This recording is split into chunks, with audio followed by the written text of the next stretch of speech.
are the Aleph ordination class of 2016.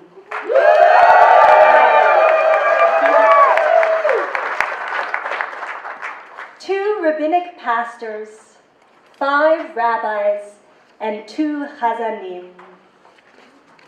We are 8 women and 1 tall man. Among us, we are more than 482 years old and counting.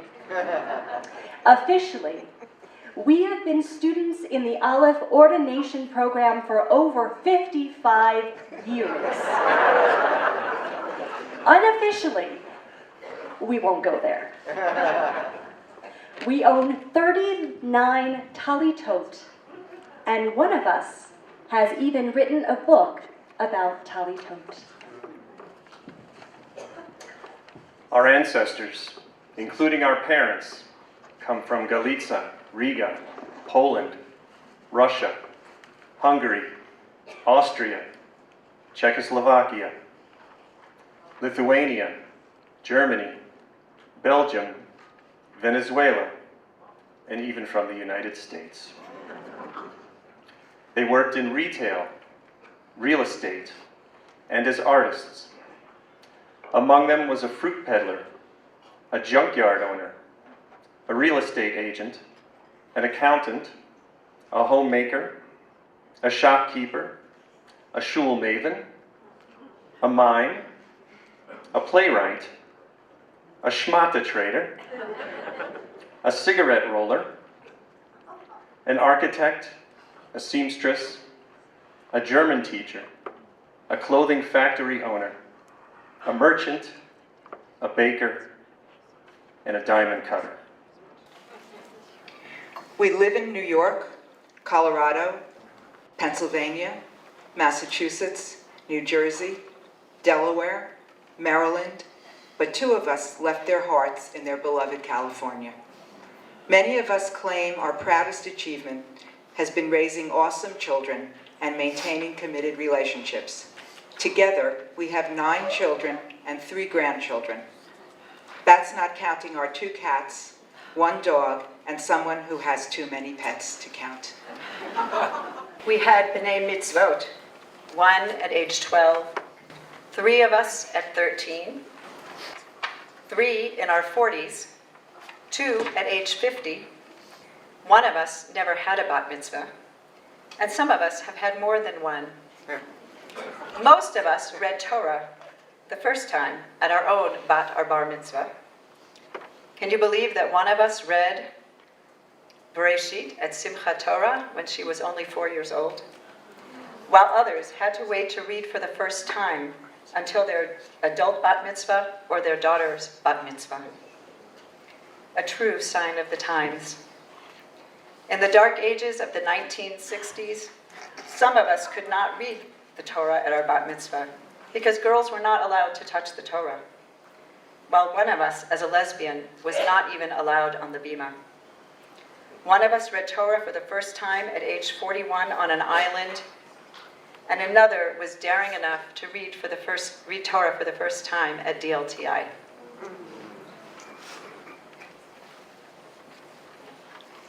Artistry runs in our cohort. 2 of us performed at Carnegie Hall. Other venues include a peace concert for motorcyclists by the Amazon River, the streets of Paris, and Telegraph Avenue in Berkeley. One of us played rhythm guitar and bass in a folk rock band, while another was a child violinist in Chekhov's 3 Sisters at the La Jolla Playhouse where she was 9 years old. We have performed in bibliodramas, wedding bands, Parmspiels, classical quartets, contact improvisation, and school orchestras. Our music styles range from singing madrigals and Oliver in Hebrew at camp to being featured in a popular Zulu video in Africa. Who hasn't heard of the rock band 45 RPM?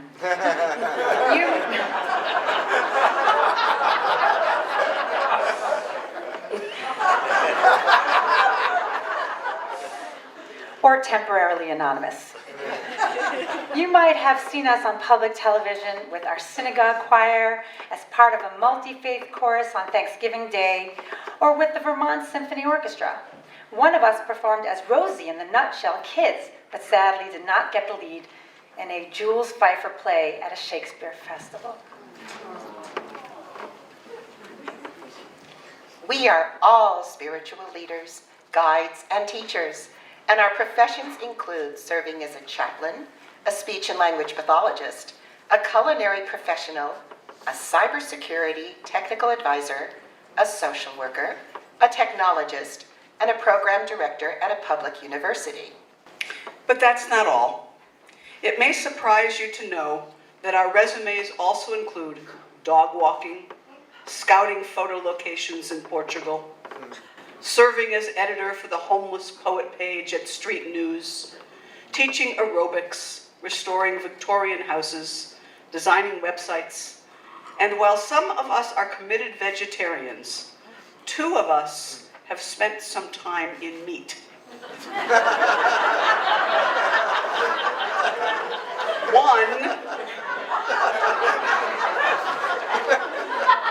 One co-creating an eco-kosher meat company, while another worked as a meat cutter. We have taught from preschool to college levels, including scrapbooking, sports, and Spanish. We've designed wearable art, scooped ice cream at Baskin-Robbins, directed nonprofit organizations, including a synagogue, pressed clothing at a dry cleaner's, and maintained lawns.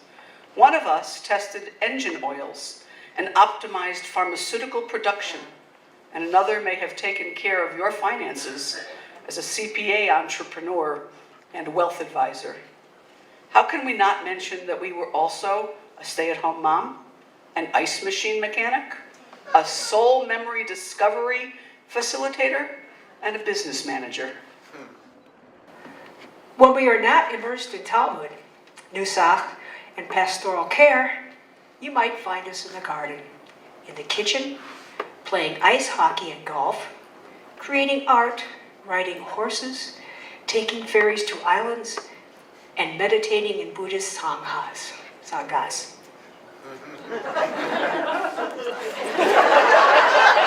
It wasn't me.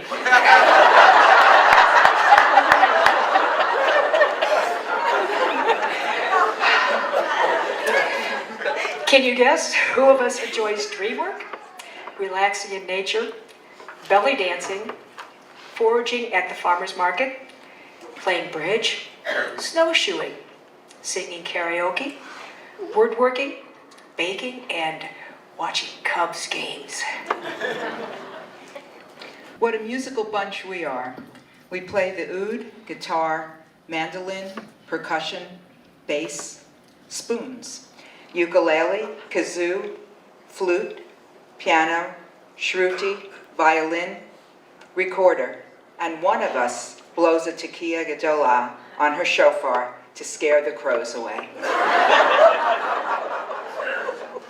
We volunteer in a variety of settings, including a women's maximum security prison, a nursing home, organizations for the homeless and hungry, the Sisterhood of Salam Shalom, and Listen Live Music. And here are a few secrets about ourselves. Can you guess who was featured in a photo on the front page of her town's newspaper sitting on Santa's lap when she was 6 years old? That didn't go over so well with her conservadox parents, but it sure made her grandparents kvel. Who threw paint balloons at U.S. Army tanks in Germany in the 80s? Can you guess who likes to go to the horse races in, dare we say, Las Vegas to play craps? Okay, one of us claims to have never tasted a drop of coffee. We're also a high-flying group, literally. One of us skydived over the Italian Veneta at age 60, while another one of us was once launched off the back of a pickup truck going 50 miles per hour in a hang glider. One of us hiked into the interior of the Peruvian Amazon and traded her jeans and lipstick for the spear of an indigenous Indian chief. One is proud of having taught aerobic dance to male seminarians. Interfaith work.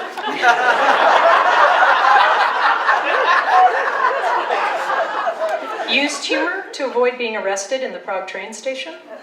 And one of us can imitate parakeets very well. You may want to know a few serious facts about us. One of us beat out all the boys, getting the highest score on the AP Calculus BC test. One worked as a chemist in Israel. Another was the only girl who played on a boys' softball team and could throw a ball from third to first base. One of us still thinks she wants to be a rocker or rockette after rabbinical school. You would never believe that a few of us are self-identified introverts. That said, we are an accomplished group.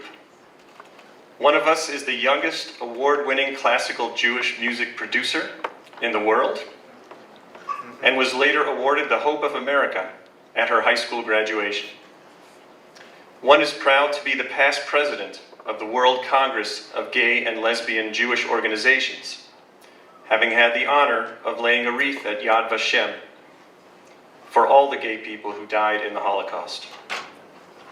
One is proud to have offered pastoral care in Manhattan after 9/11, and again after the Aurora shooting. As we stand before you, we share our visions of changing the face of Judaism for the 21st century. We dream of a Judaism that is inclusive, inviting, loving, and joyous, whole, inspiring, liberating, and colorful. We want to serve and support spiritual seekers in our own and in multi-faith communities. We long to empower people to claim joy and wholeness in divine love. On behalf of the Musmachot, and one very tall Musmach, we welcome you to our Smicha ceremony. Let us take a moment of silence to invoke the presence of our dear, beloved Reb Zalman, Zichrono Livracha.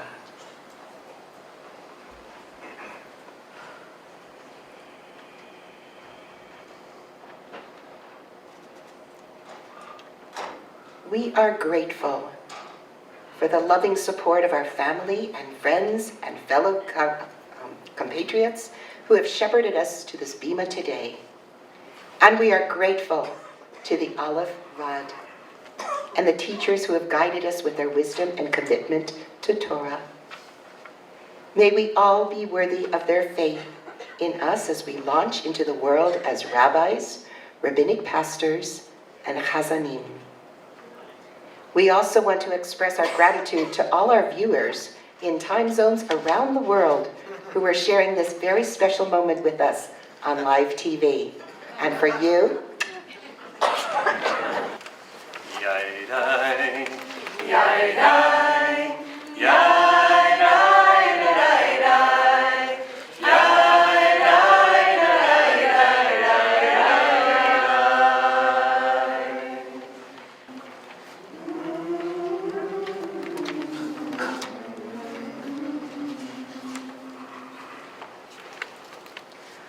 Long before I embarked upon the rabbinic path, my career as a multicultural family therapist provided a perfect foundation for the work that would become my calling. Reb Zalman's philosophy and teachings of deep ecumenism that I encountered in Reb Victor and Reb Shaya's deep ecumenism course have become the work of my heart and soul and the model for my rabbinate. It has profoundly changed the way I experience the world. What is deep ecumenism? Reb Zalman charges us to deeply comprehend and draw upon the unique traits of our own and other faith groups for the benefit of healing our planet. Deep ecumenism challenges us to maintain boundaries that are fluid enough to share with others while not actually merging with them and losing the singularness of our own faith. These boundary issues mirror those of a family therapist, maintaining separateness while at the same time working from a place of deep connection with others. According to Reb Zalman, It is the depth of our own soul work that enables us to engage with integrity in dialogues of devoutness with those of other faiths. We must walk toward places of overlap with healthy awareness and respect for differences. This enables us to engage deeply while maintaining our own spiritual integrity. In my rabbinate, I have found these dialogues of devoutness can begin in places as simple as around the kitchen table or the stove, or while making sandwiches for the homeless in the shelter. Let me share a bit about how I have brought this work to my own Ohalah Jewish Renewal community. 2 years ago, we began to participate monthly in Faiths Against Hunger, a national program started by a Muslim colleague of mine, Samir Hassan. Each month, we prepare and deliver 175 meals to feed the hungry and homeless in Newark and Jersey City. Initially, we did this project on our own as our Ohalah community. But then we realized that this work could bring us together with another faith community and be the foundation for learning about each other. We reached out to the local Muslim communities and invited them to join us to make and deliver the meals. Through these monthly gatherings, which always include a communal brunch, we have formed wonderful relationships with our Muslim neighbors. Our conversations during meal preparation and community brunch led to expanded conversations during our follow-up meetings. Now we have even deeper conversations on a wide variety of personal and global topics. Our Muslim friends and their families came to our Passover Seder last spring, which became a truly interfaith ecumenical event. And we celebrate with them events in their culture as well. In my rabbinate, this led to my becoming co-leader of a chapter of the Sisterhood of Salam Shalom, a small group of Muslim and Jewish women that gathers monthly for the sole purpose of getting to know one another. Our chapter is part of an international movement of the Sisterhood of Salam Shalom. Sharing family stories, meals, and significant holiday events with my Muslim sisters has taught us all about values we share and how to honor our differences. This is the dialogue of devoutness. It was natural to expand this work to engage with Christian communities. We have collaborated with Presbyterian, Methodist, and Lutheran congregations for study and celebration. And now, I have been invited to join the faculty of Drew University Theological Seminary in New Jersey as a teacher of Jewish spiritual practices to the Christian students. Thank you, Reb Zalman. You showed this path to me. Thank you to my teachers who carry this legacy and teach it so well. I now build on this legacy in my work with gratitude to all who have opened the door.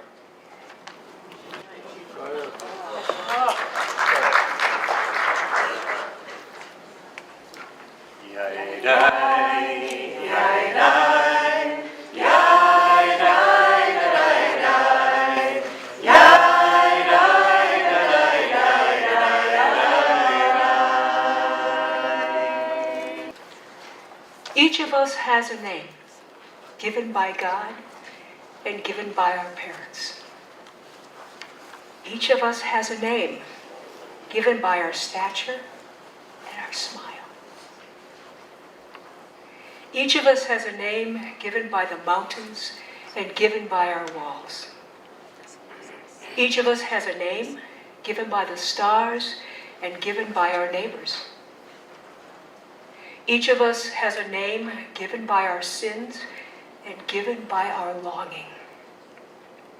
Each of us has a name given by our enemies and given by our love. Each of us has a name given by our celebrations and given by our work. Each of us has a name given by the seasons and given by our blindness. Each of us has a name given by the sea and given by our death. This poem written by Zelda Schneerson-Mishkovsky and translated by Marcia Falk, is inspired by the concept that in Judaism, our name represents our noble essence. Throughout our lives, we acquire many names, each associated with an aspect of ourselves that develops over the experiences of our lifetime. Our names can reflect our accomplishments, our achievements, our gifts. Our names, however, can also reflect our losses. When we lose a partner, we acquire the name of widow or widower. When we lose our parents, we acquire the name of orphan. But when someone loses a child, there is no name that can reflect this loss. Our experience, our essence is changed forever, but yet it remains unnamed. In Torah, this kind of loss visits Yaakov, who, when he holds the bloody coat and comprehends the death of Yosef, sinks to the ground in unrelenting grief. Our hearts are torn along with him. And was this not also the loss borne by the Egyptians as they experienced the 10th plague to befall them? Parshat Bo declares, that night there rose a great outcry in Egypt. That cry was heard all over the land, and while the angel of death may have passed over your house, your ears would not have escaped the cries of grief.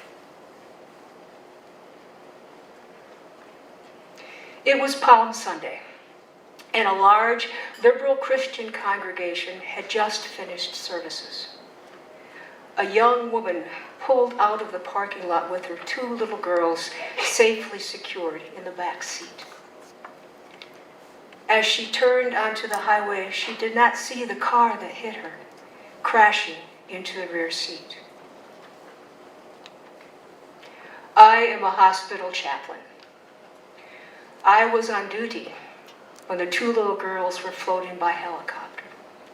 I sat and prayed with their mother as the trauma team desperately tried to save them. I stood by the surgeon's side as he informed the family that their 2 beautiful girls were not going to live. The cry that arose was one that could be heard throughout and beyond the hospital. It was a cry that still haunts me to this day. As I sat with this family and the staff that cared for them, I realized that I had a name. Rabbinic pastor, Ohalah Ruchanit, one who leans into the painful places and accompanies those on their journey. A calling to love without abandon, a calling to cherish each moment with a fullness of soul brought on by the awareness of intrinsic worth. I have learned how to honor those we have lost by living life more fully. My cry now expresses more longing than loss. Rabbi Ibn Ezra of 11th century Spain expresses this longing in his poem, Tzama Nafshi. My soul thirsts for the God of life. My heart and my flesh will cry to the living God. Tzama nafshi, tzama nafshi, le'Elohim, le'el chai. Tzama nafshi, le'Elohim, le'el chai. Libi ufsari, yiradenu, le'el chai. Libi ufsari, yiradenu, le'el chai. As a rabbinic pastor and a hospital chaplain, I will hear many cries of the soul. I thank all of my teachers for helping me acquire the skills I need to live into my new name. Yolavah Ruchanit. May I be a worthy spiritual companion with a listening ear and an open heart.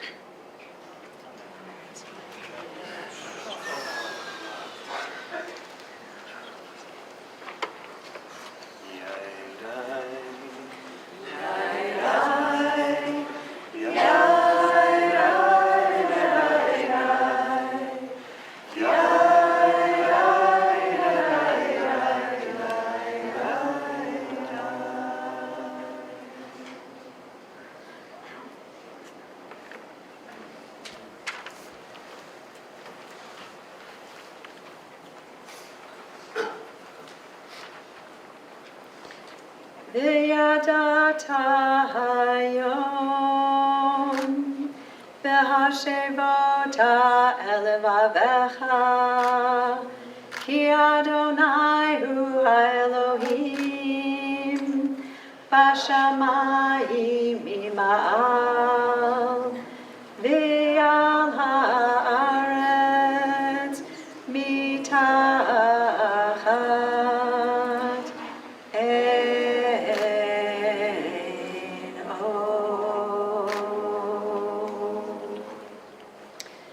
Nestled at the close of every Jewish prayer service, we rise for the Aleinu. Nestled in this prayer of hope, we affirm a deep truth, one that is frequently passed over too quickly. Know today and cause this knowing to dwell in your heart that Yud He Vav He is the wellspring of life in the heavens above and on the earth below. There is nothing else. So many of us have been shortchanged when it comes to Jewish prayer. Between the Holocaust and the scientific revolution, there is little room in our lives for the accessible God of childhood who hears and answers prayer. For many of us, God is an enigma. How can we rediscover God in a way that opens our hearts and our minds?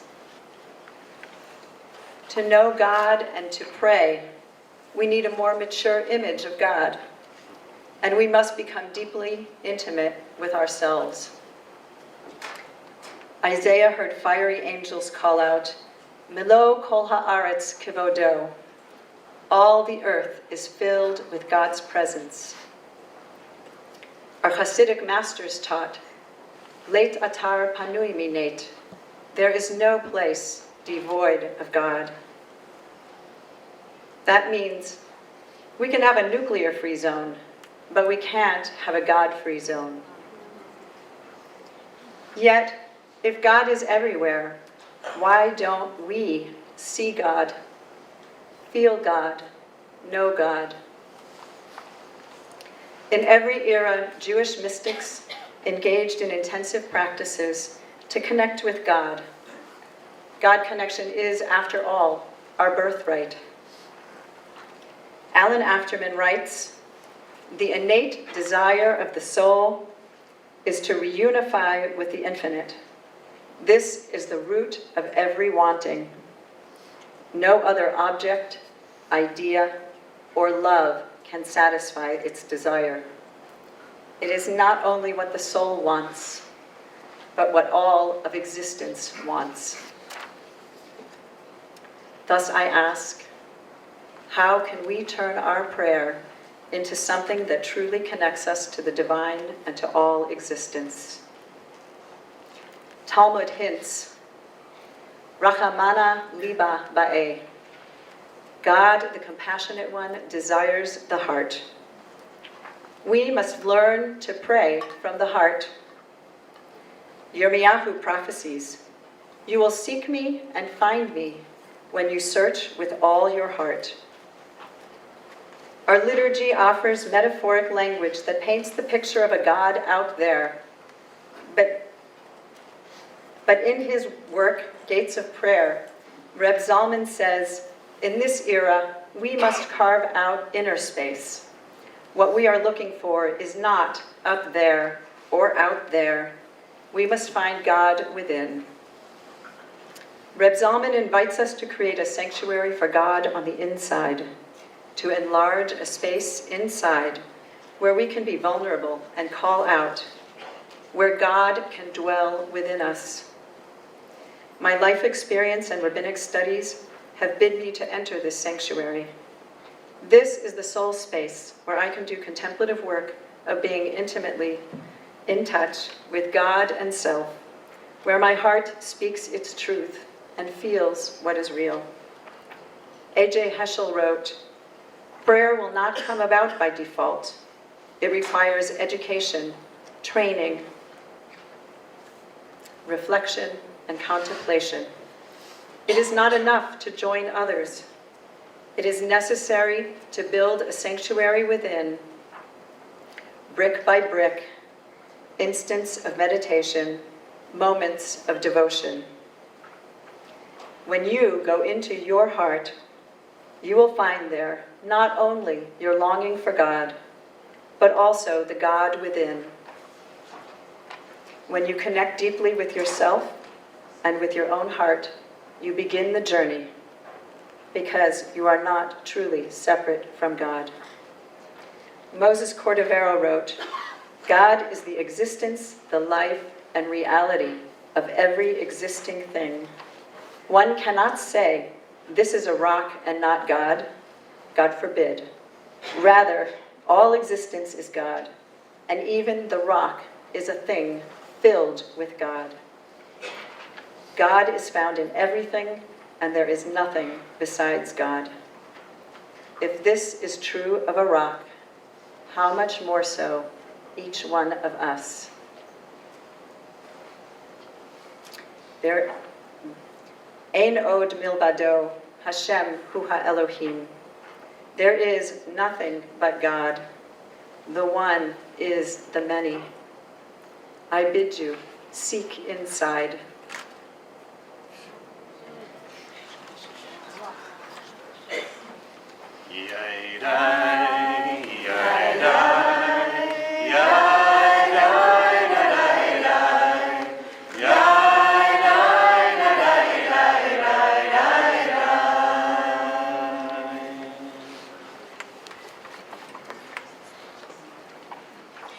A few weeks ago, I was leaving the Christmas Eve worship service at one of the local Episcopal churches when I overheard a gentleman say, "I loved tonight's service. It fed my soul."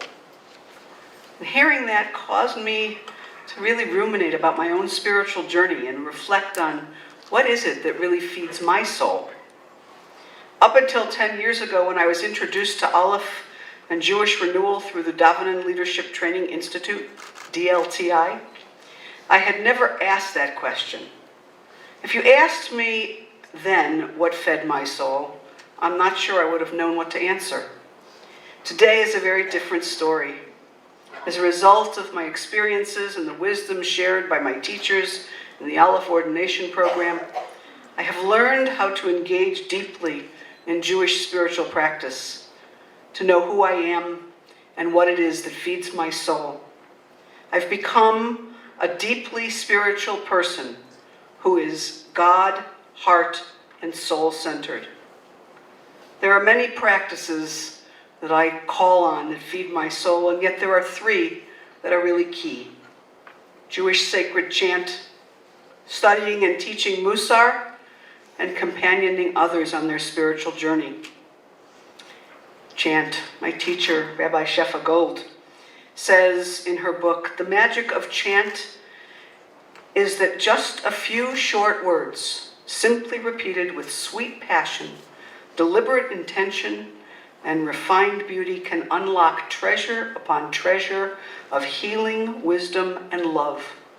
A chant is a meditative practice that encompasses and integrates our inner and outer dimensions.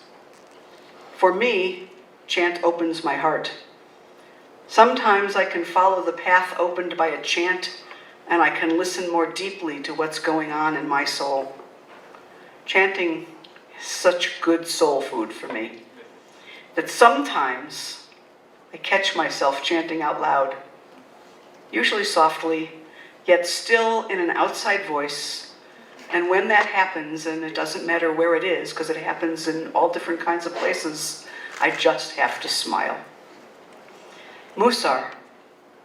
The Musar movement was a 19th century Jewish movement that emerged in Lithuania under the leadership of Rabbi Israel Salanter. It focused on the disciplined cultivation of moral virtue.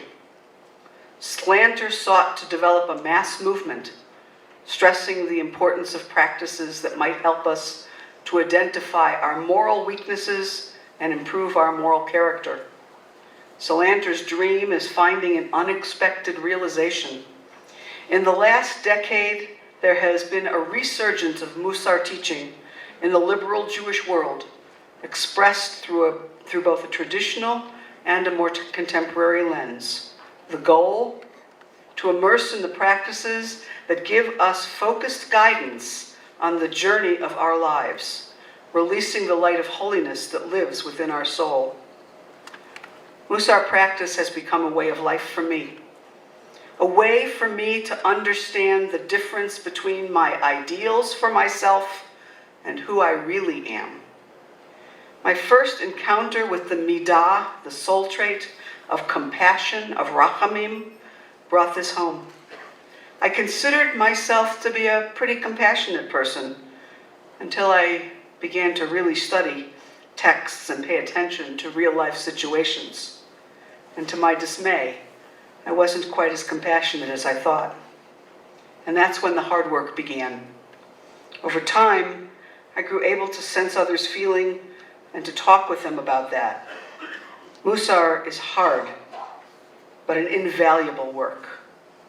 The third practice, deepened and informed by chant and Musar, is serving as a mashkicha ruchanit, a spiritual supervisor or guide. Just as my teachers and spiritual guides sat with me, I now sit with others. The spiritual practices of Jewish chant and Musar I've taken on, I can now share with others, both within my congregation and beyond my congregational walls as well. I am deeply grateful that I have been able to build a deep, rich connection with the divine, with the Holy One of Blessing, that feeds my soul and makes my insides light up. Thank you to each and every one of my teachers and my companions who I know are out there in the streamline world, who have helped me arrive at this day.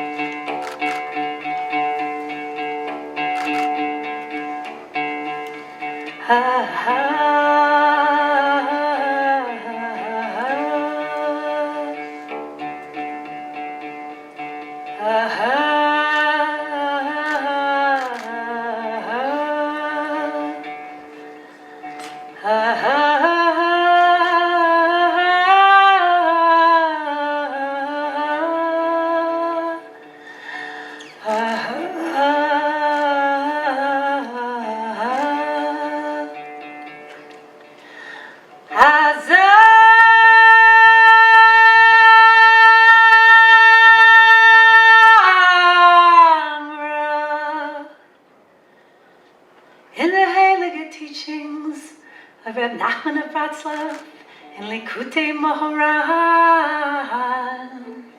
he unfolds the stages in becoming a Chazan. The first step, you must find the good point in others, even if it seems like there's nothing good in someone. You must keep looking, looking, and looking, and find that good point in Nekuda Tova. Judge them with mercy, and they will be raised by this view that you give them.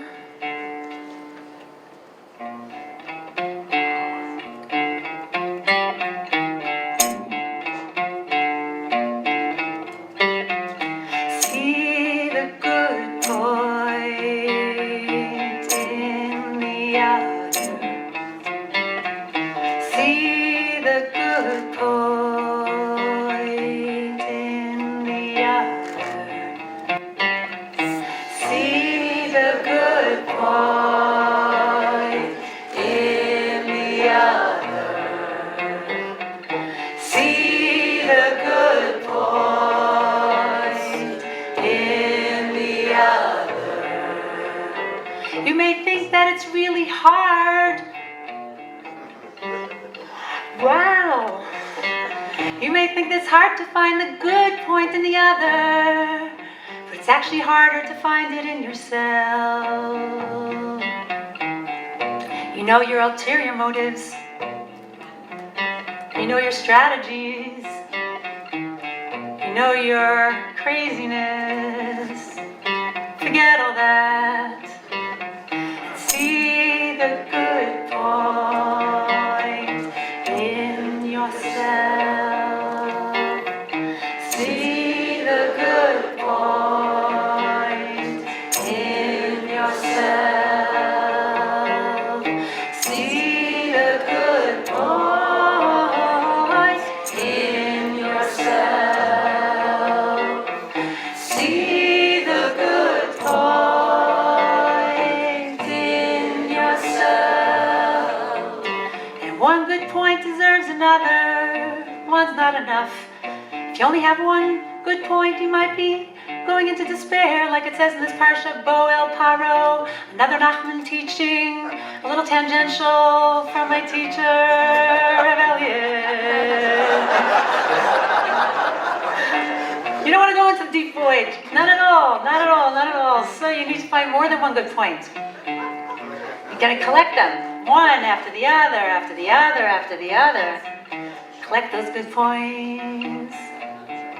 In this way, a melody is created. Songs are good points strung together.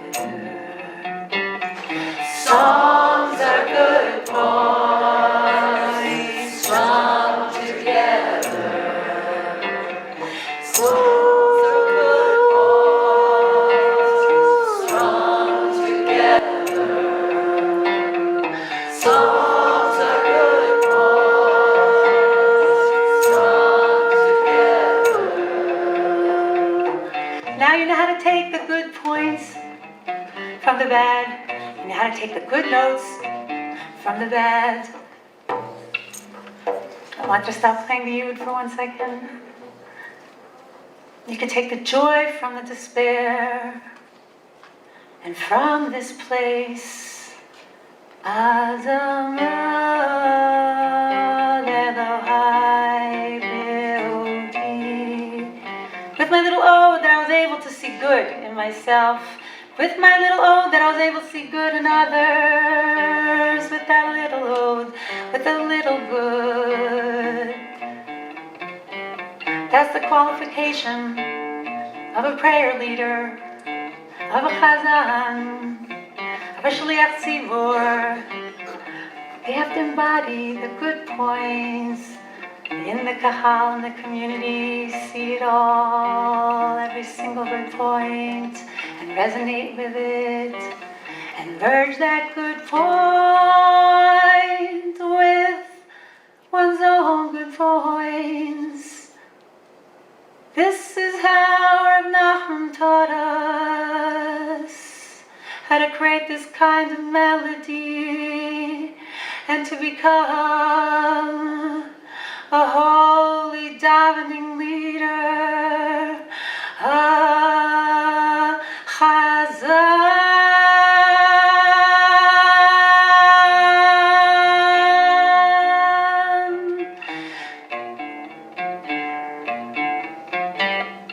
All the good points pray together. All the good points pray together. All the good points pray together.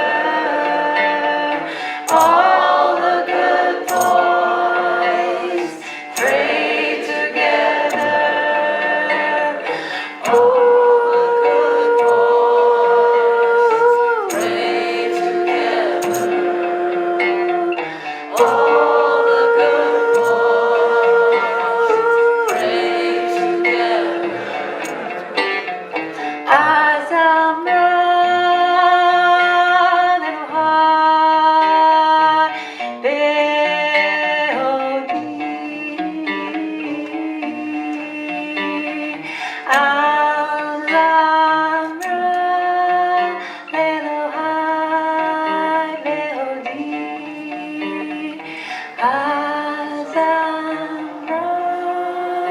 Lelohai, Leodi,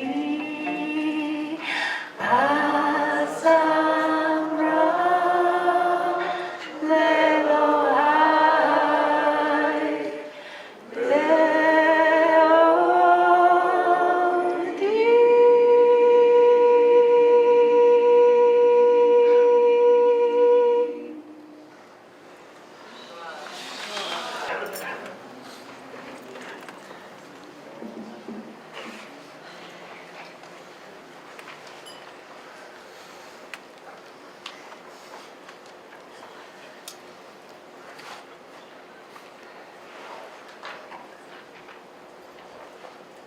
Shir Ladonai, Shir Chadash, Shir Ladonai, Shir Chadash, Shir Ladonai, Shir Chadash.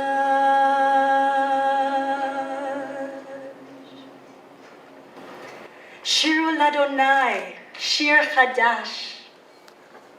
Sing unto the divine a new song.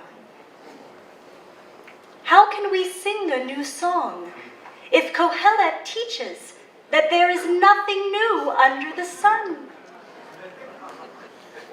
Perhaps, while everything in its potentiality may have already been created from the beginning, we have not yet shaped it.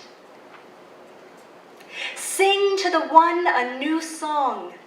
This calls us to shape our unique contribution, to sing out our voice and vision, and pour it into creation.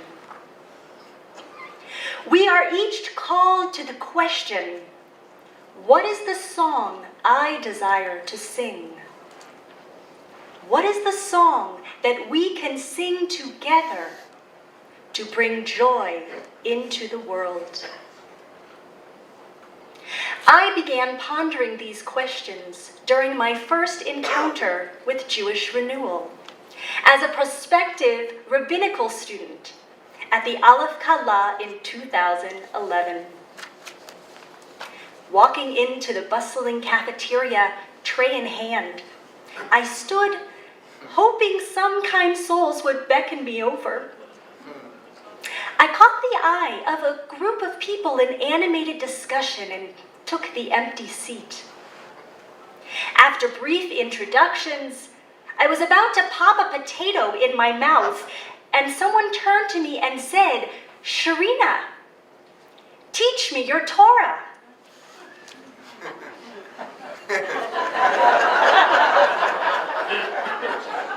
I chewed.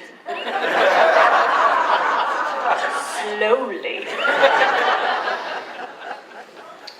I froze. I could not remember this week's Parsha. I hadn't read Rashi or any of the commentators. May I get back to you tomorrow?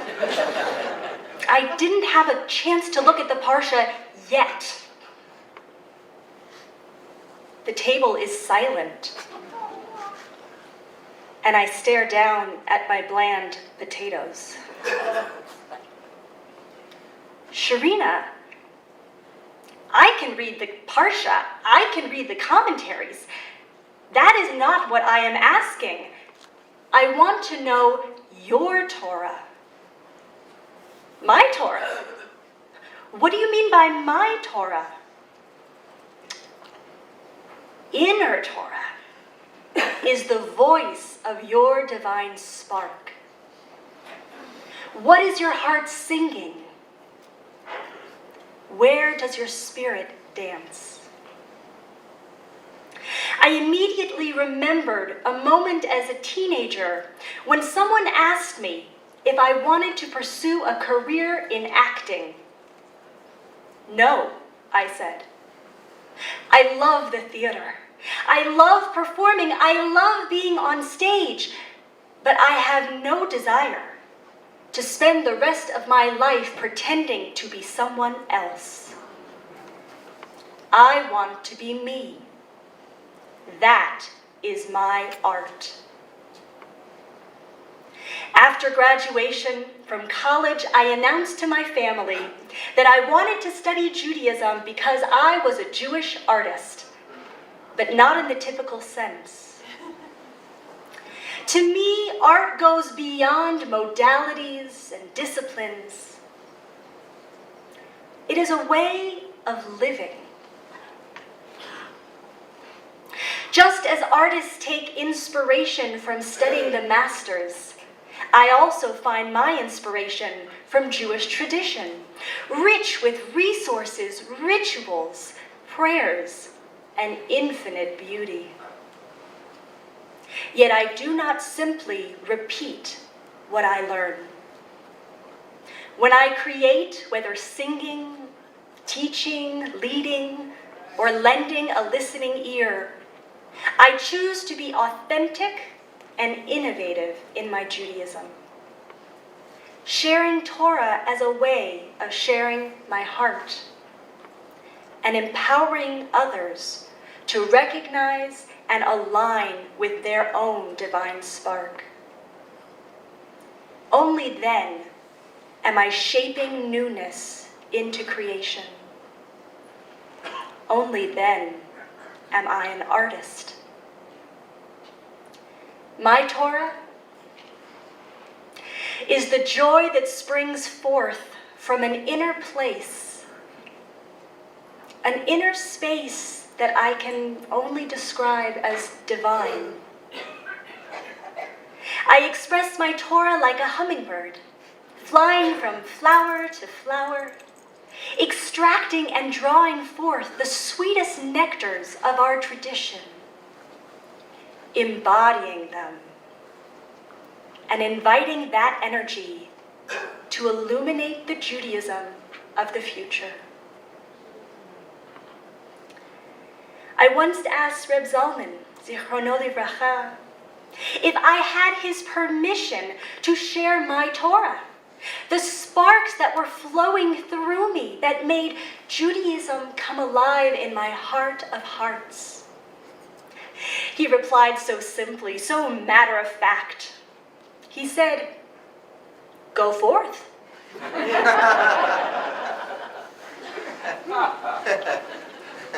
Today, with gratitude for all my teachers, I step out onto that path, singing a new song, sharing words and melodies of my Torah, and shaping creation with love and with joy.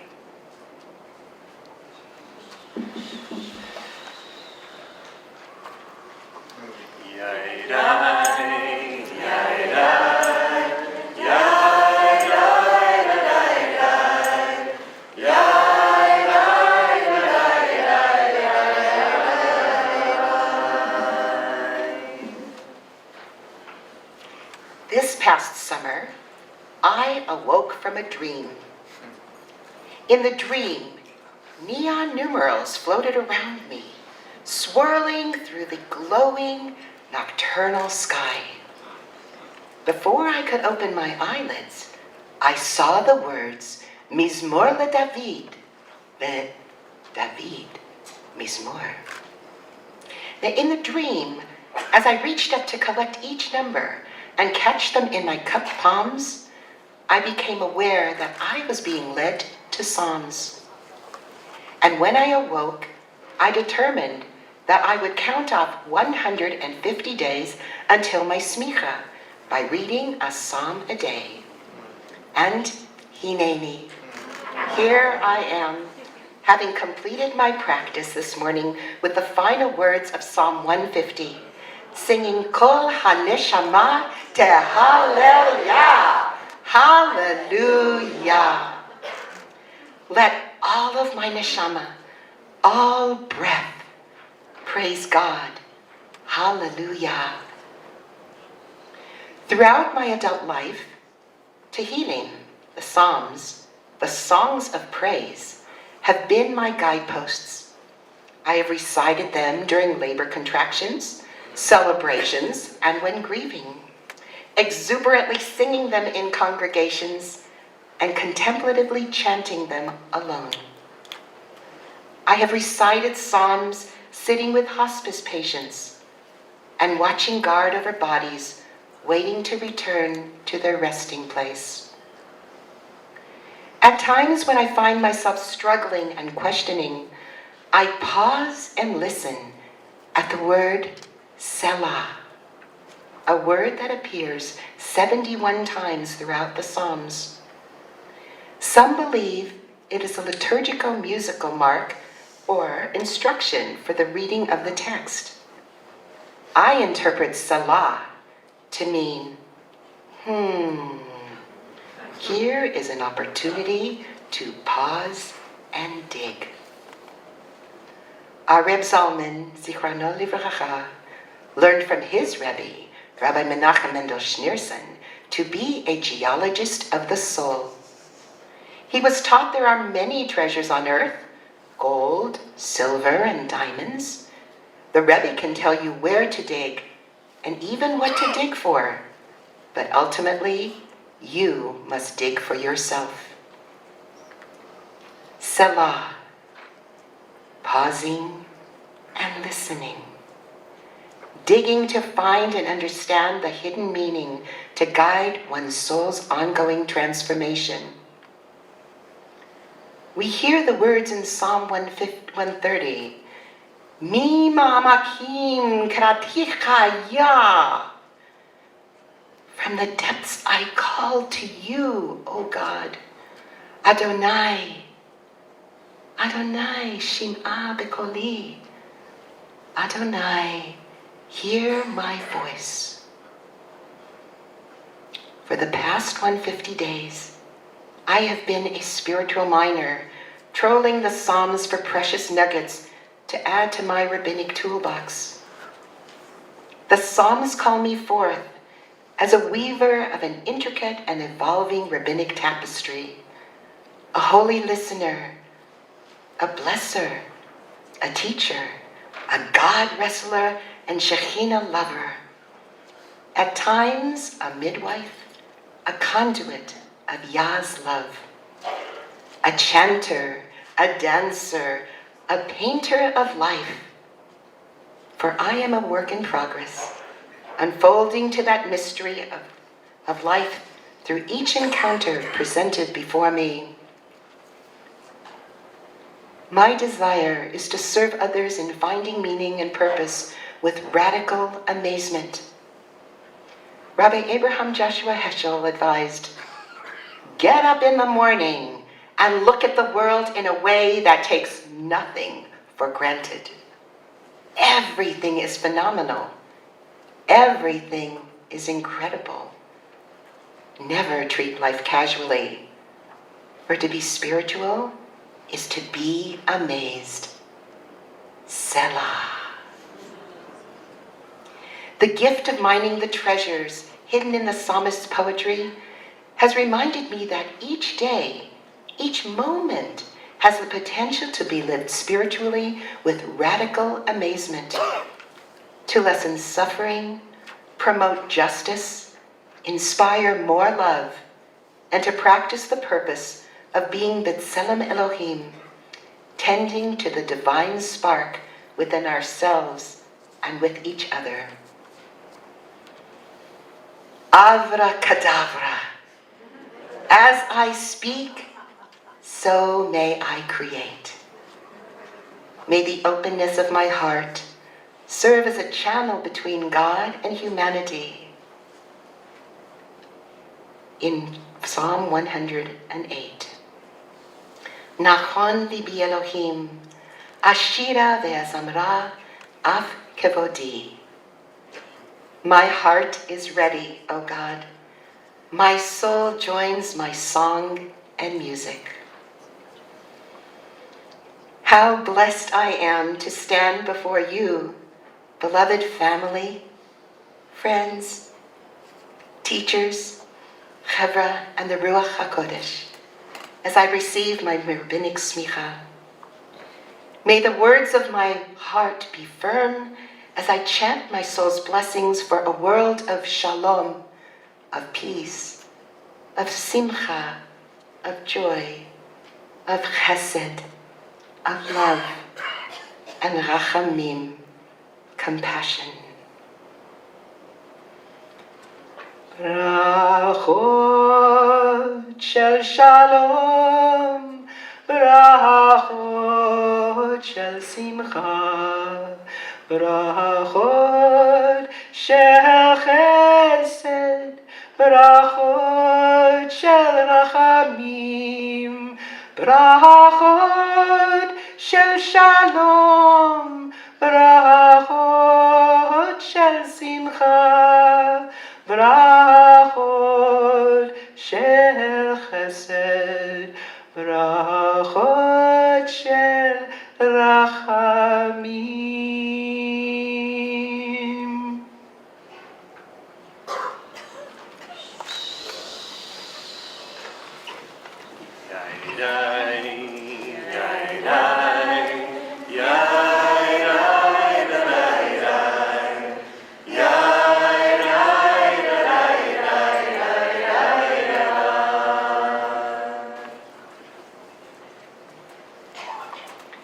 In this week's Parsha, we're told over and over again that Pharaoh hardened his heart and would not let the people of Israel go free. How do we understand what it means to harden one's heart? How does it feel within us? And how does it affect our relationships with each other? We might understand Pharaoh as a paradigm for that aspect of ourselves which closes us off to the Holy One. So what about us? Surely, in this kahal, in this holy community of learned teachers and colleagues, rich as it is, with Ruach Hashem, the Spirit of the One, there aren't any pharaohs lurking here. In my day job, I'm responsible for information systems that help tens of thousands of students at the university get their degrees, and then stay connected to the university after they graduate. And while technology affords us unprecedented opportunities to reach out to people, paradoxically, all too often we use it instead to protect ourselves from emotional intimacy, and we wonder why we often feel lonely, disconnected from each other and from God. It is so easy to become pharaohs with hardened hearts in this new digital age. And that really scares me. If we're not careful, technology will alienate us from each other. So, what can we do to avoid becoming pharaohs in how we use technology? Here's my suggestion gleaned from Pirkei Avot, the most read and most loved tractate of the Talmud. We're encouraged there to Knei lecha chaver, find yourself a friend. No, the Talmud is not suggesting we friend someone on Facebook. Rather, our tradition is telling us that finding a friend, in fact, being a friend, is one of our most important spiritual tasks as human beings. We rabbinic pastors have been uniquely trained to offer spiritual friendship. We're required to devote more than 2,000 hours, I'm not making that up, 2,000 hours, to clinical pastoral education, and also to engage deeply with Jewish texts and practices. During my studies, I've had the privilege of sitting with people in distress, people yearning for presence, for meaningful connection, for emotional vulnerability. I believe that we all long for connection that's deeply personal, connection that softens and invites intimacy. Even Pharaoh. How can we learn to use technology in ways that open our hearts and encourage such deeper connecting? It is, after all, one thing to walk into a hospital room, and another thing altogether to walk into a chat room or a web conference call. How can we cultivate enduring friendships using technology rather than letting the technology numb us by hardening our hearts? In Chassidut, we're urged to strive for mochin de gadlut, or higher consciousness. This is the essence of Rabbi Zalman's legacy to us. From the place of our highest consciousness, every person is a subject, not an object. Buber famously called this subject thou, du. Taking this to heart, I want you to know that you matter. I want you to feel heard and seen. Yet my emails may not always read that way. I often remind myself to show up as Chaplain Kaplan in my day job. Before I answer an email, I breathe and I go into discernment. I strive to try and pause and seek to be aware of my reactivity. We all have reactivity. As a chaplain, I worked hard so that when I walked into a room and encountered somebody who smelled, or someone who triggered me in some way, I wouldn't let my reactions determine the nature of our connection. Instead, I actively sought to see the divine in the other person in the room.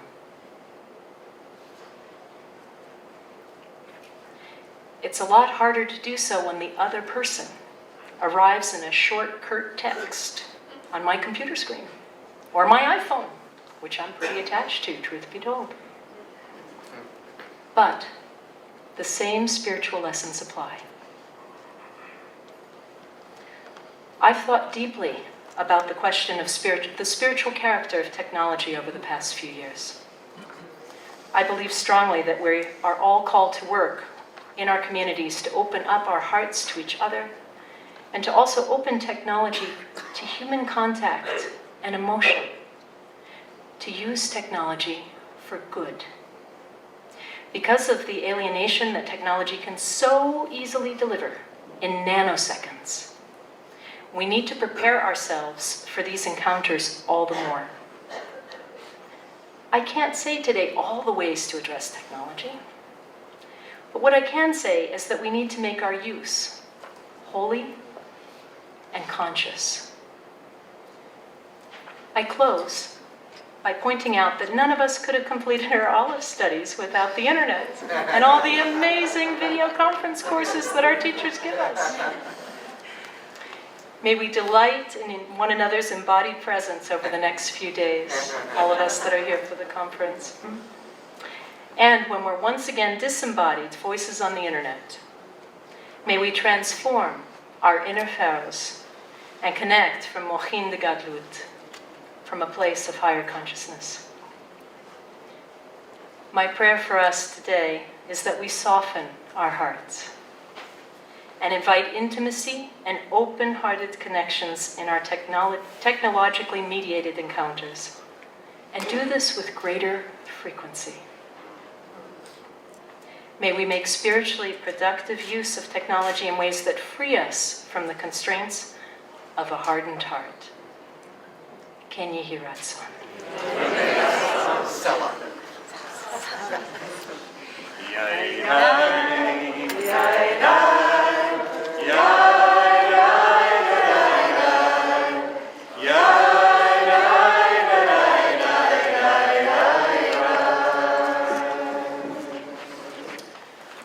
My children often ask me, Dad, what exactly do you do at Cantor Camp?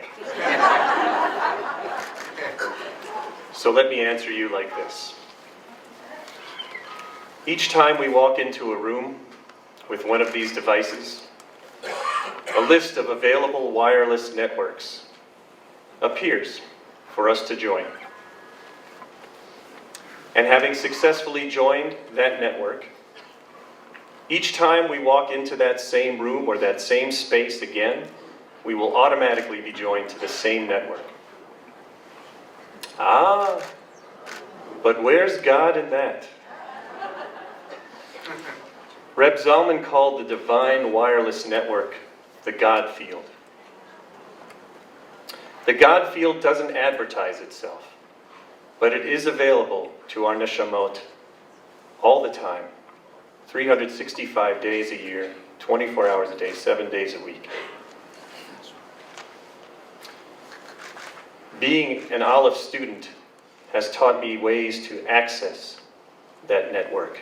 My job is to both tune and attune myself so that I can find that frequency to connect with the divine network. We each can do this.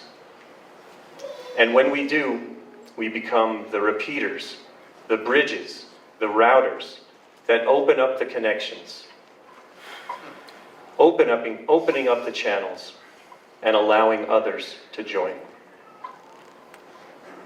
And when that happens, there will truly be peace and wholeness.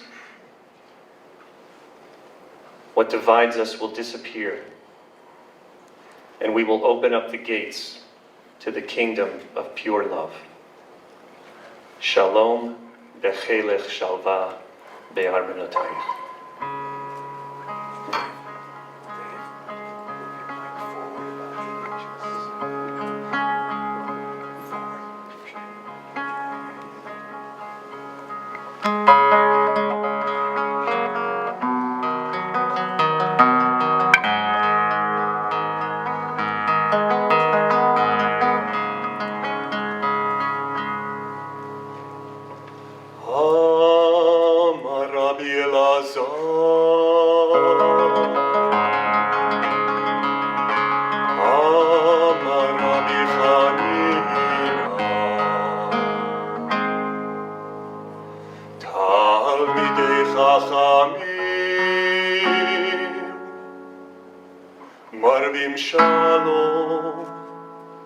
Marvim shalom ba'olam.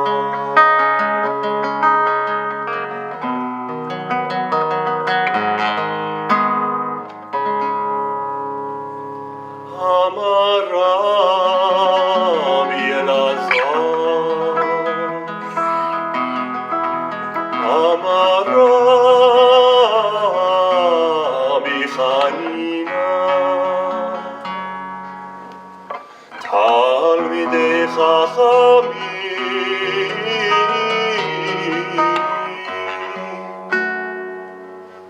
Marbim Shalom, Marbim Shalom ba'olam.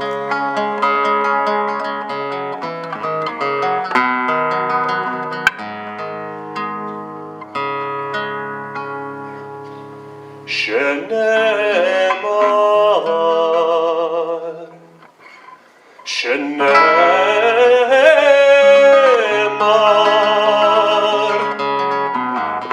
וכל בנייך לימודי אדוני ורב שלום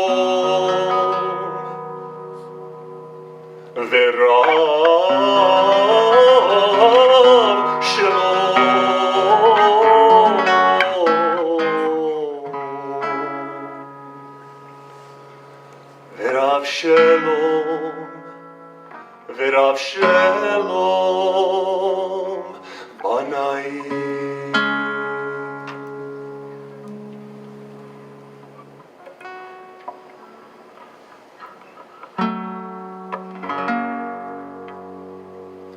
אל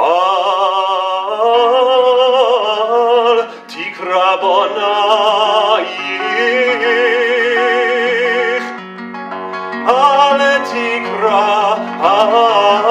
תקרא בנייך, אלא בונייך.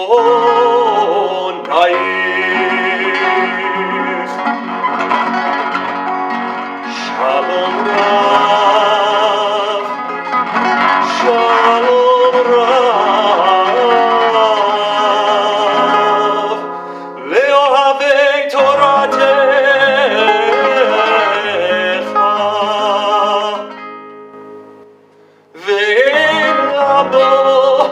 מכשול.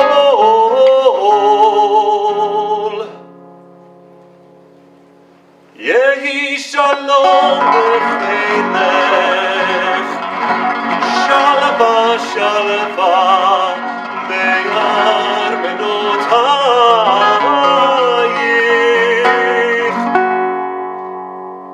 יהי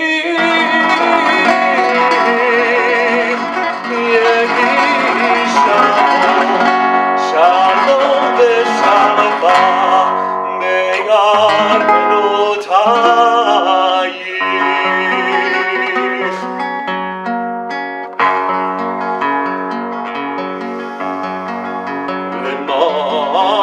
למען אחי ורעי אדבר ענה,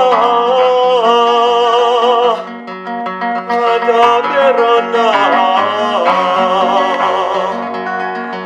אדבר ענה, שלום בך. למען בית אדוני אלוהינו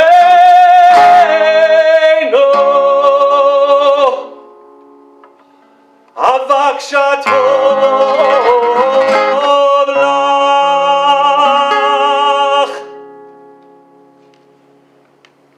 אדוני עוז לעמו ייתן, אדוני יברך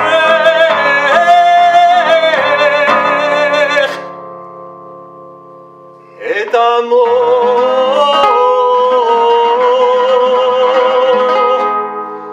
ושלום.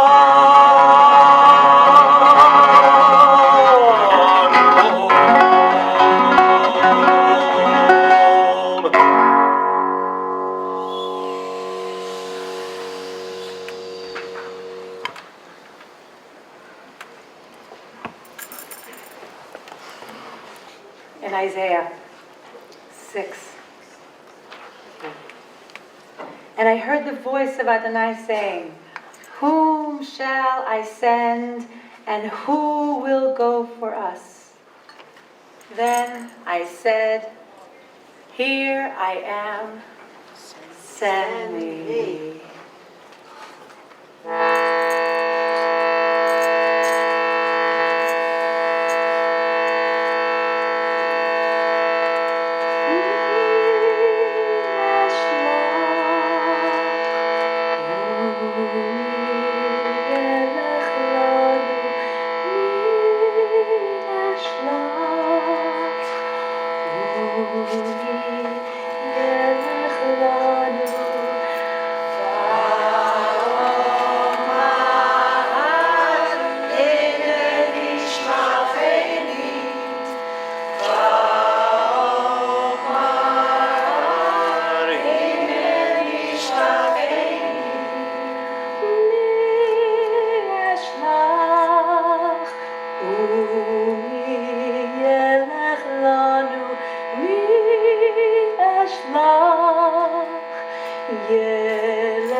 Today, I step into very wise and well-traveled Birkenstocks. to invoke the lineage on behalf of Reb Daniel, who is Reb Zalman's first musmach, and my partner on this journey of renewing Judaism and gathering the sparks. With these words, we honor those who came before us, and we bless those who joined the lineage today.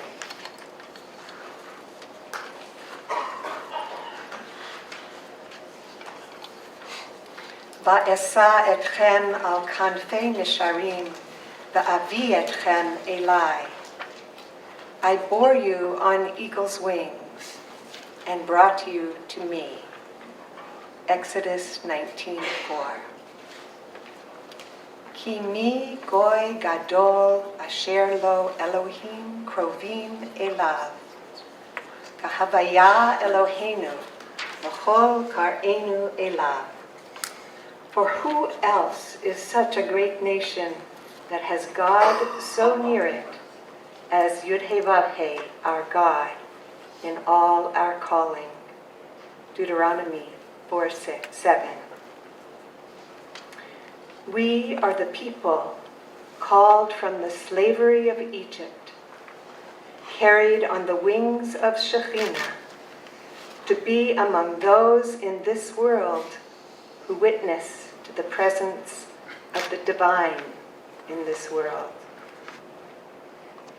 According to Pirkei Avot, Moshe received Torah at Sinai and transmitted it to Yoshua, who in turn transmitted Torah to the elders, who transmitted Torah to the prophets, who in turn transmitted it to the men of the Great Assembly. Over time, this linear transmission, the laying on of hands, Smicha, from one generation of men to another, became diffused as we wandered, spread out over the world, and as the number of our teachers who nourished disciples grew. For many, being a rabbi eventually became a degree, a measure of the intellectual mastery of a body of material, which in turn conferred power and authority. For us, being a Kli Kodesh acknowledges belonging to a lineage and expresses a willingness to serve others as a model and guide of spiritual practice and development in this moment of a great shifting of paradigms. Today we welcome our latest initiates, rabbis, cantors, and rabbinic pastors, into the new lineage of Jewish spiritual renewal, drawing deeply on the wisdom of those who have preceded us, and particularly on the devotional mystics of Eastern European Hasidism. This lineage was given first expression and form by our beloved Rabbi Zalman Schachter-Shalomi, Zichrono Livracha. Now, in our time, we lay the hands of smikhah, of trust and confidence, on both women and men equally, with loving respect for multiple possibilities of sexual orientation and life choices. This is in keeping with our commitment to voluntary negotiation with the dynamic, ever-fluctuating balance between individual practice and communal cohesion. According to the lineage of Pirkei Imachot, Miriam received Torah at Sinai and passed it to Machlah, Noah, Hagla, Milcah, and Tirzah, the daughters of Tzalafchad, who passed it to Devorah, who gave it to Hannah, who passed it to Michal bat Shaul, eventually received by Bruria and transmitted to Hannah Rachel of Ludomeria, Regina Jonas of Berlin, and now surfacing again to walk side by side and share the light equally with the parallel lineage of men with which we began. We are humbly grateful for this moment of living in the fulfillment of our age-old dream. May the light of the moon be like the light of the sun and like the light of the 7 days of creation. May the lights of men and women in all their multiple, varied, and wonderful forms grow ever stronger in the bond of open partnership and service to the One. Amen. Amen.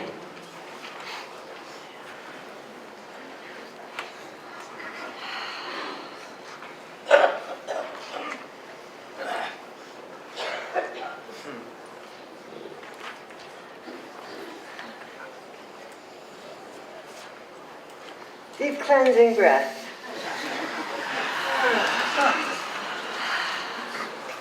For now, it's a time to feel.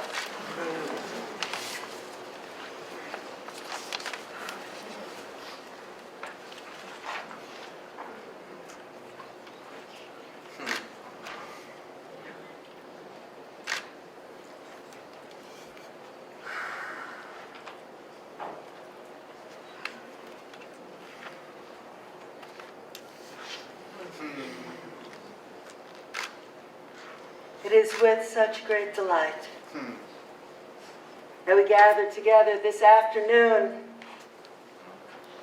We gather as colleagues, friends, family, to welcome our new musmach and musmachot, 5 new rabbis, 2 new chazanim,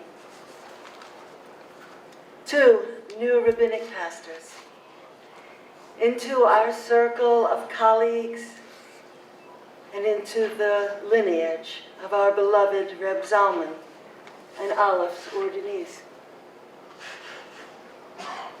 Our celebration, it falls this year, yet again, on the week of Parshat Bo.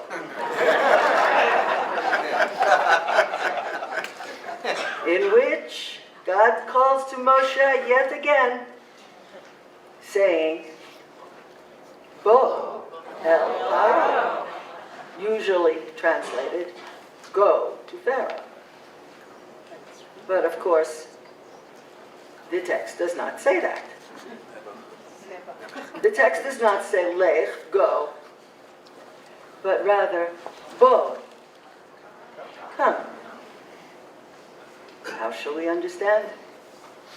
Of course, the rabbis respond saying, well, surely this must mean that God will already be there, waiting for Moshe when he comes, echoing God's promise to Moshe at the burning bush. Ki ayeh imach, I will be with you. This perhaps frames the challenge to our musmachim. The challenge of keeping faith with whatever tasks arise,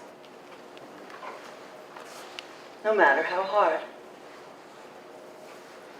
The creative power of the cosmos that we call God will be there, right there with you,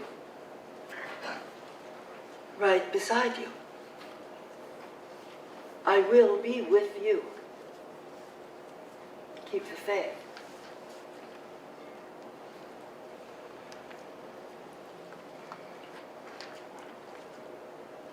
In this parsha, the last 3 of the 10 plagues are visited upon Mitzrayim. Locusts devour all the crops. A thick darkness envelops the land. And the firstborn of Mitzrayim perish at the stroke of midnight. After the death of the firstborn, Paro literally drives us from the land. Thus, we begin the process of leaving Mitzrayim, leaving bondage, leaving darkness, leaving hardship, and, say the rabbis, even leaving our over-attachment to the material world. In this struggle, too, we hear God's voice call to us, Ehyeh imach, I will be with you. I will be with you.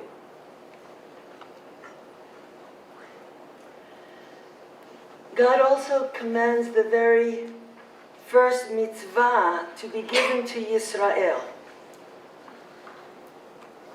We are to establish a calendar based on the monthly rebirth of the moon. We are commanded to always be aware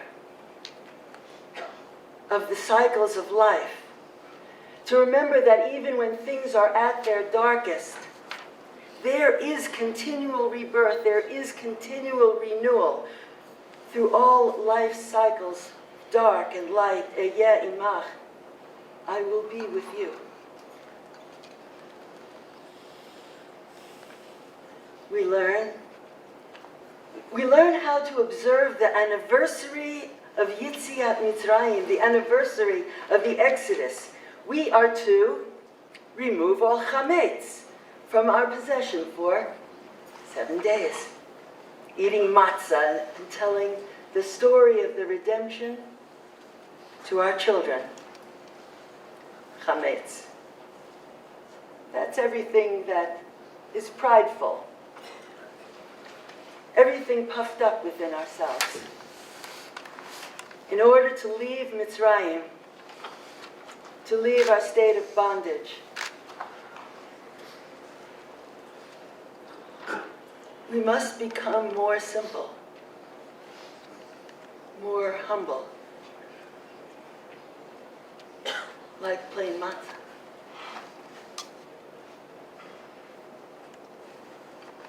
Matzah. It's also easily broken. To be free of darkness and close to God, perhaps our hearts, too, must be able to be easily broken. Our hearts, vulnerable and sensitive to everything that goes on. In this effort, too, Ehyeh imach, I will be with you.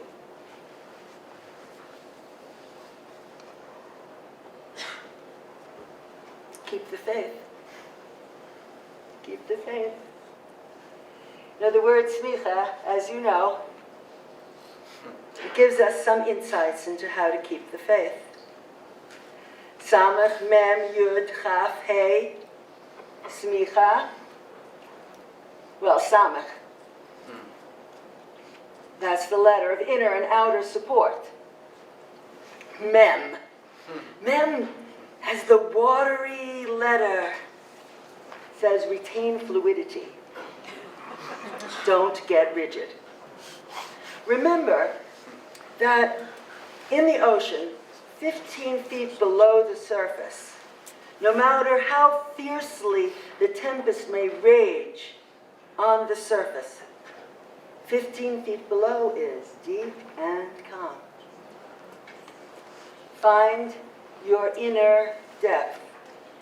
Find that inner place of deep inner calm. Learn to trust it.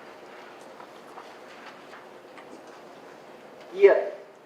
Yud, like Yad, is the pointing hand. The pointing hand of God that shows you the way. Bo el paro.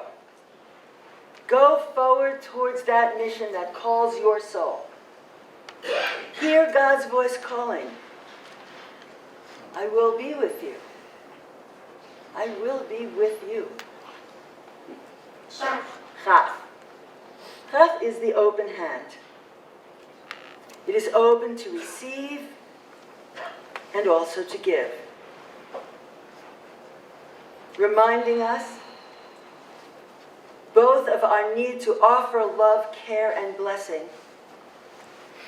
and also to receive, and thus be nourished and renewed.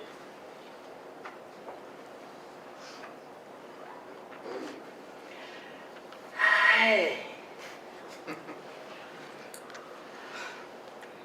Deep cleansing breath. Hey is that breathy life force letter. Twice breathe in the divine name that can only be pronounced by breathing, reminding us that the divine life force is never farther away than the next breath. Samach, Mem, Yud, Chaf, Hey. Support, fluidity, calm. Direction and purpose, giving and receiving. Breathing with God. Leaving Mitzrayim. Affirming redemption and freedom. Seeing how light emerges from darkness. Embracing vulnerability and humility. And going forward with faith. It is to this smikhah that God calls our musmachot and our musmach. Come, says God. Yaimach, I will be with you. Are you ready?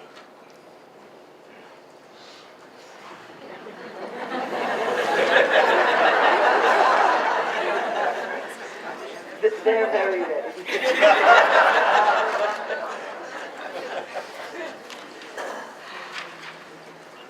And thus we call first our chazanim. As you step forward, I'll hand you the microphone, and you will introduce yourself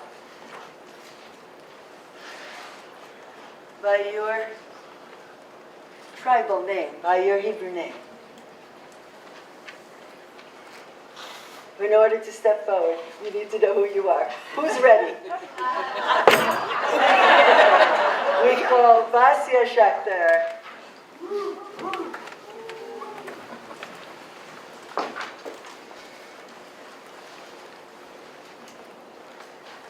Vasya, Bat Shimshon, Vesima. Stand. We call David Stewart Abramowitz.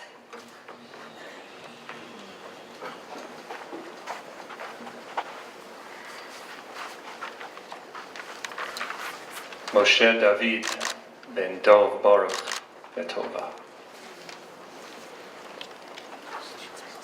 As you stand beside each other, we call our Aleph ordination program Vad to come and stand behind you,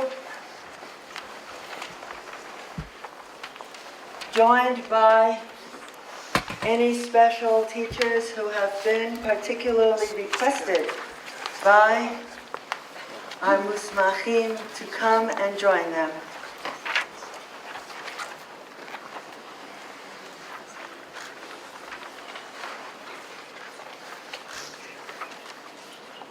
Is there anyone who is standing who is in need of a copy of our text?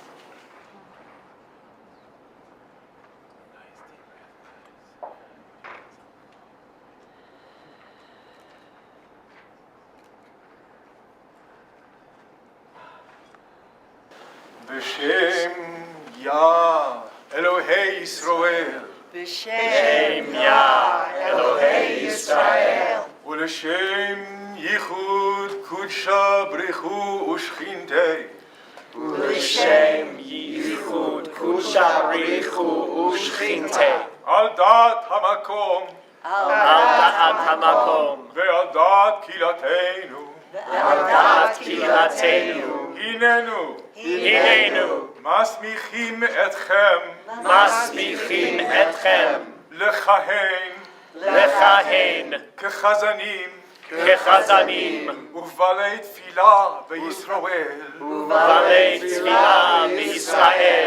להורות תורה לרבים ברבים.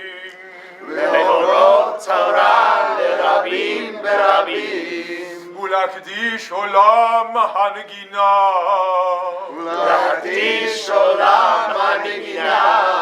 לכבוד השכינה.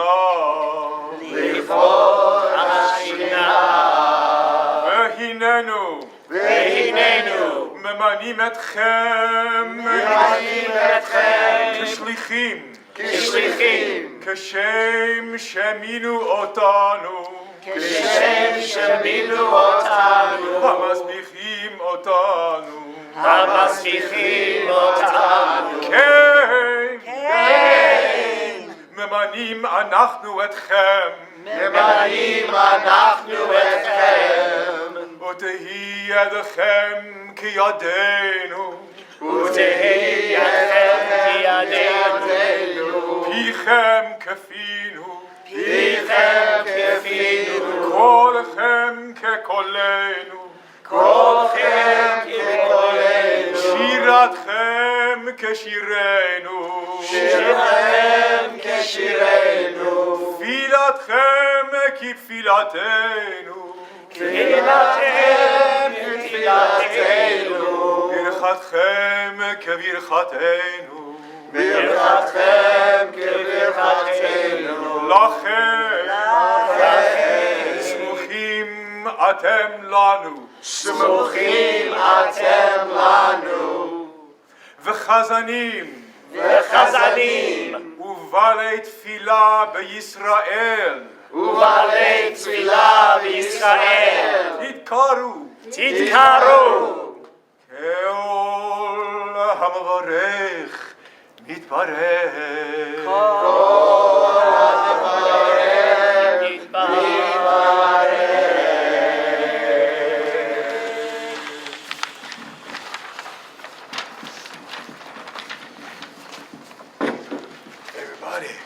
In the name of Yah, the God of Israel, and for the sake of the unification of the Holy One, blessed be He and the Shekhinah, with the consent of God and the consent of our community, we here ordain you to serve as Chazan and Master of Tefillah among our people Israel, to be a source of Torah to multitudes, to elevate the realm of melody into holiness, for the glory of the Shekhinah. We here appoint you as our agent, just as we were appointed by those who ordained us. May your hands be like ours, your mouths our mouths, your voices our voice, your songs our songs, your prayers our prayer, your blessings our blessings. And so we ordain you and call you Chazanim and Ba'alei Tefillah in Israel.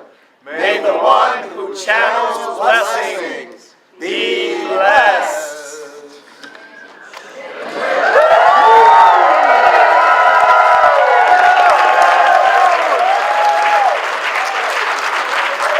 We present to you Chazan Basia Schechter, Chazan David Abramowitz.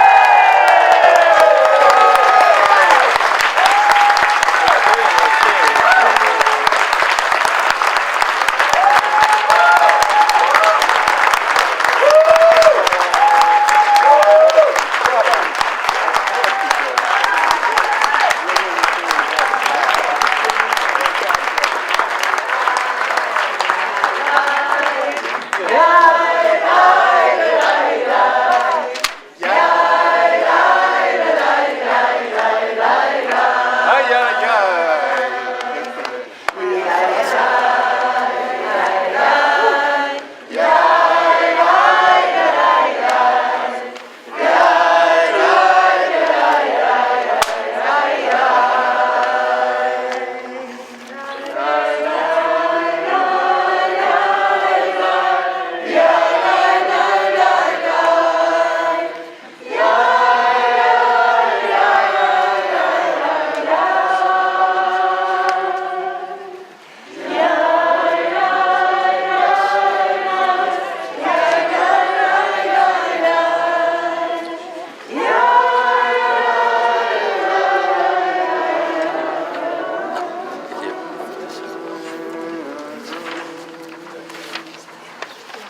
we call up our rabbinic pastors. The Vaz will now also be joined by those particular teachers and mentors who have been invited to come and join this smicha. We call Nalini Indor Kaplan. Kaplan.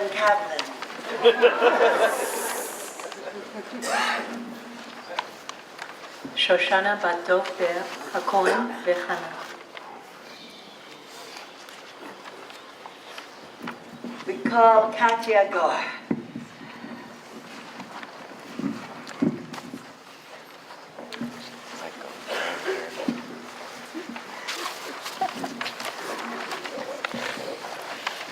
Katya bat Olam.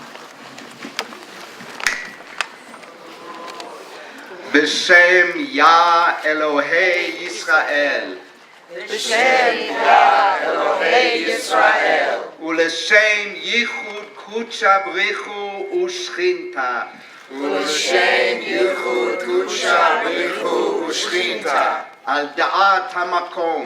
על דעת המקום. ועל דעת קהילתנו. ועל דעת קהילתנו. הננו מסמיכים אתכם. הננו מסמיכים אתכם. לכהן כמלוות רוחניות בישראל. לכהן כמלוות רוחניות בישראל. ללמוד וללמד תורה. ללמוד וללמד תורה. לעם השם. לעם השם. לתומכם וליעצם. לתומכם וליעצם. בדרכי התורה והשלום. בדרכי התורה והשלום. לנחמם באבלם. לנחמם באבלם. ולשמחם בשמחתם. ולשמחם בשמחתם. ויהי לבכן כליבנו. ויהי לבכם כליבנו. פיכן כפינו. פיכם כפינו. ברכתכן כברכתנו. ברכתכם כברכתנו. ויהי רצון. ויהי רצון. שהשם יתברך ישלם שכרכם. שהשם יתברך ישלם שכרכם. בבריות גופה. בבריות גופה. ונהורה מעליה. ונהורה מעליה. לכן. סמוכות אתן לנו. סמוכות אתן לנו. ומלוות רוחניות בישראל. ומלוות רוחניות בישראל. תתקרו. תתקרו.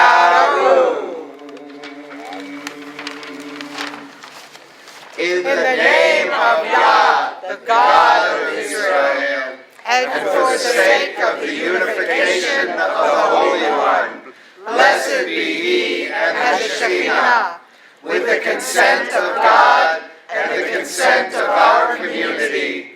Herewith we ordain you to serve as spiritual companions, to study and teach Torah to God's people, to support and counsel them in the ways of Torah and peace, to console them in their bereavements, and to rejoice with them in their joyous occasions.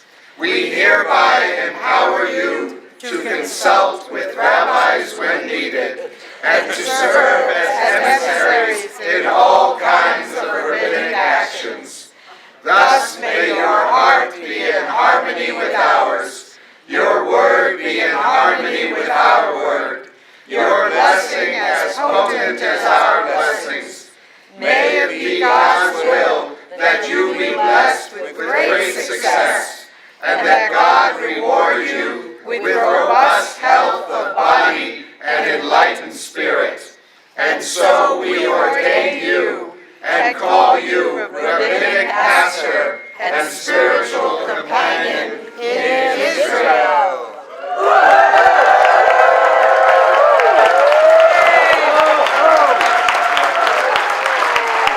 We present to you Rabbinic Pastor Nalini Indor Kaplan.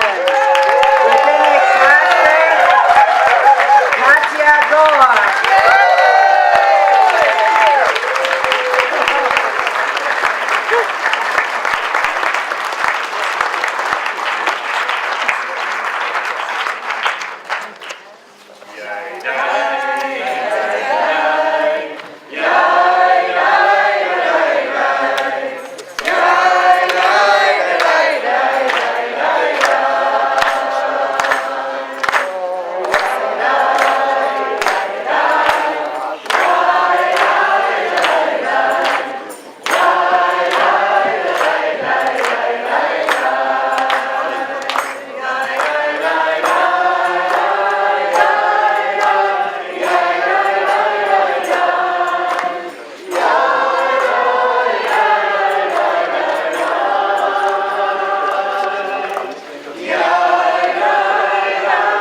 as we prepare to call those who will receive a rabbinic smicha, our Vod and core faculty will be joined now by those additional special teachers and mentors who have been invited to come and be present for our Talmidim for this smicha.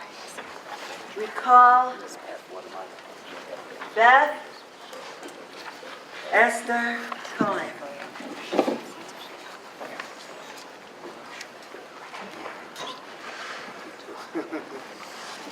Bracha Esther bat Nechama v'Yitzchak.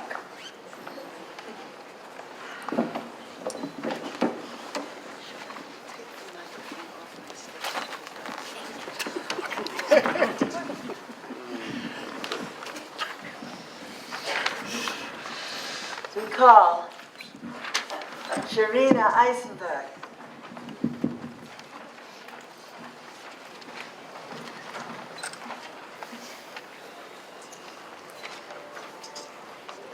Sharina Carmel bat Reuven Levi B'Tzibulea.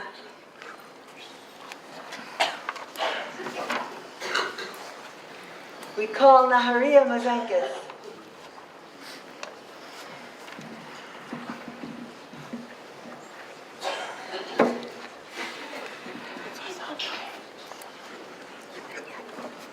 Naharia Rachel bat Bracha Rivka v'David Halevi.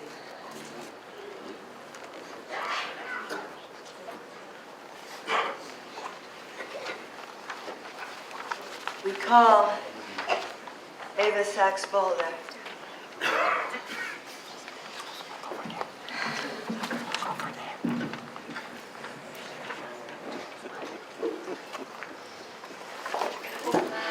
One person had to. Chavachana bat Herzvi v'Rachel. We call Deborah Marilyn Smith.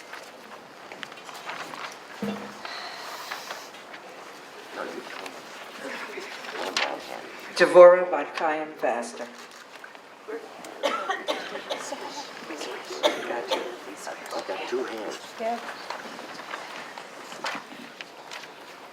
בשם יה אלוהי ישראל. בשם יה אלוהי ישראל. לשם ייחוד קודשא בריחו ושכינתה.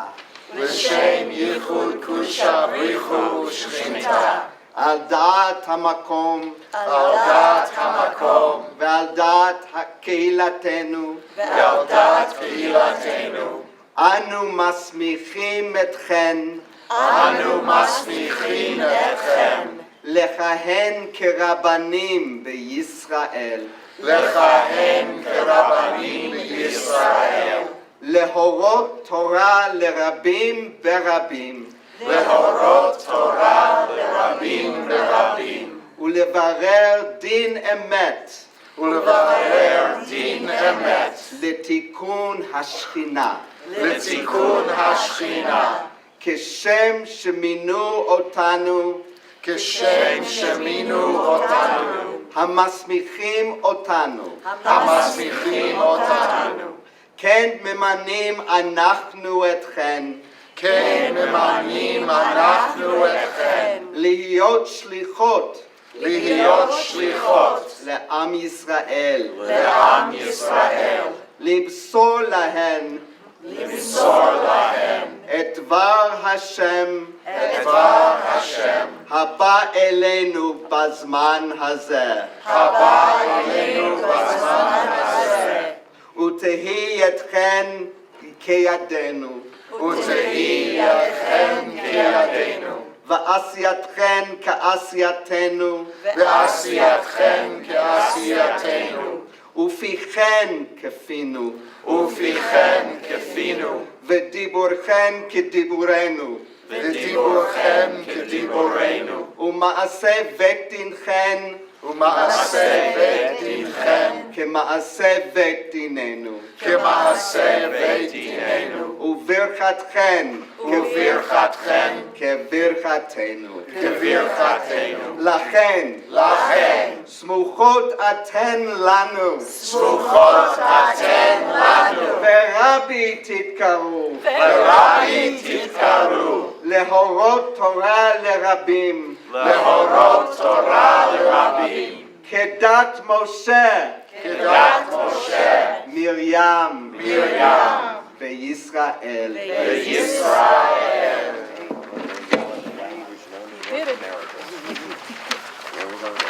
In the name of Yah, the God of Israel, and for the sake of the unification of the Holy One, blessed be He and the Shekhinah, with the consent of God and the consent of our community.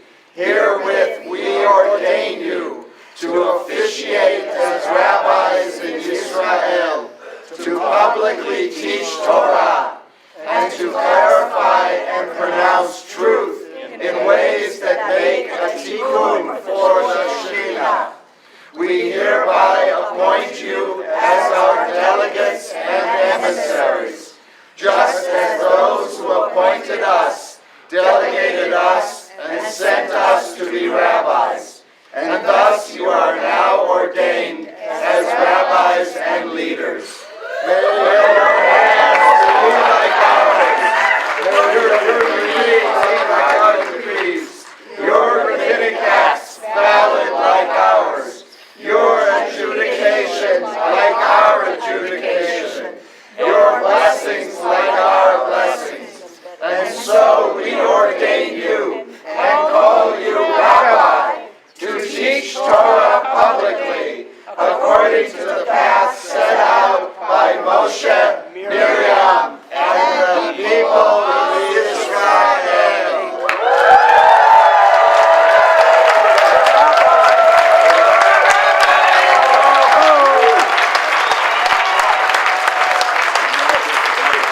I present to you Rabbi Beth Esther Cohen,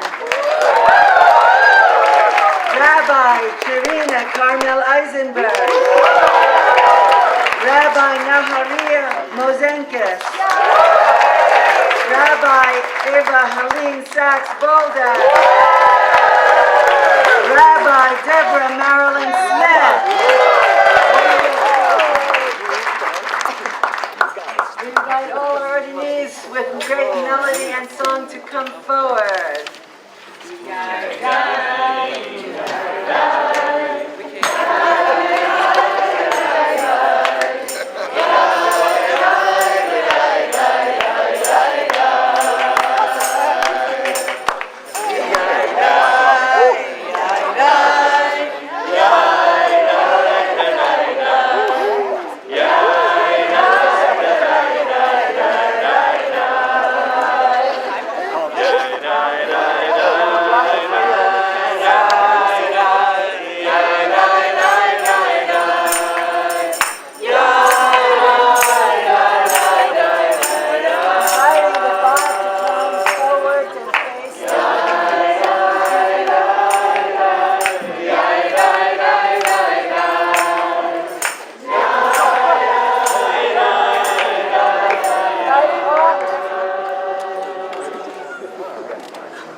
We invite everyone to rise with us at this time. Birkat Kohanim, the closing blessing, is here for you.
Yah.